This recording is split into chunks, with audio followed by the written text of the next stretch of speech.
یہ عجیب بات ہے، 150 سال حکومت رہی ہے امویوں کی،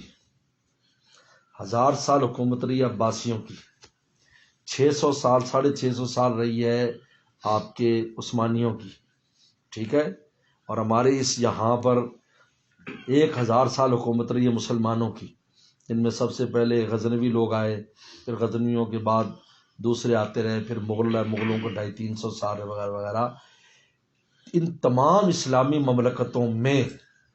عدالتوں کے اندر قضاء کا نظام حنفیوں کا تھا، بادشاہ کوئی بھی تھا، کیونکہ اس کے علاوہ کوئی پورا ہی نہیں اتر سکتا تھا۔ یہاں تک کہ آج بھی سعودیہ کے اندر قضاء کے نظام میں حنفی نظام ہے جی، وہ ان کے یہاں تفصیلات ہی نہیں ہے نا قضاء کی، قضاء کی تفصیلات ابو یوسف کی کتابوں سے لیں گے، کتاب الخراج لکھی جائے گی، محمد کتابیں لائی جائیں گی، ان سے مسئلوں کے لیا جاتا ہے۔ اس میں نہیں دیکھا جاتا کہ حنفی ہے شافعی ہے، کسی امام نے کہا اس پر چلتا تھا، سب سے زیادہ حنفیوں کا ہے، بہت سے مسائل حنفیوں پر چلتا ہے، ان کا فیصلہ اس پر ہے۔ اب مدینہ شریف میں دیکھ رہے، یعنی مدینہ شریف میں جو حرم کا معاملہ ہے اس کے اندر قضاء کا سارا نظام حنفی ہے، کیونکہ ان کے یہاں تو یہ حرم مکہ کی طرح ہے۔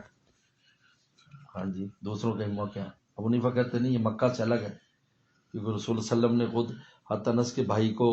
پرندہ پالنے کی اجازت دی تھی، جو انہوں نے جنگلی پرندہ پالا ہوا تھا، جبکہ مکہ میں اجازت نہیں ایسے پرندے رکھنے کی، پیٹس رکھنے کی اجازت نہیں، یہاں پیٹ رکھا ہوا تھا، اور بھی ایسی دلیلیں دی ہیں کہ احترام ادب میں ہے لیکن اس میں نہیں ہے، احکام میں، اسی پر عمل کرتے ہیں لوگ، اس پر عمل ہو رہا۔ اور کتنے مسائل ہیں، چلو ابو حنیفہ